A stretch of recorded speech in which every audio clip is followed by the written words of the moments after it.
মৰম আৰু তৰা কোনে গণিব পাৰে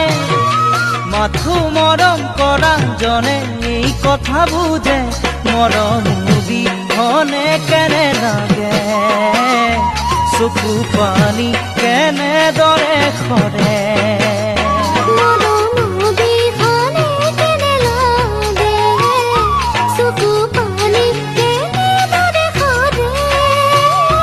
তথাপিও মৰম কিয়নো হয়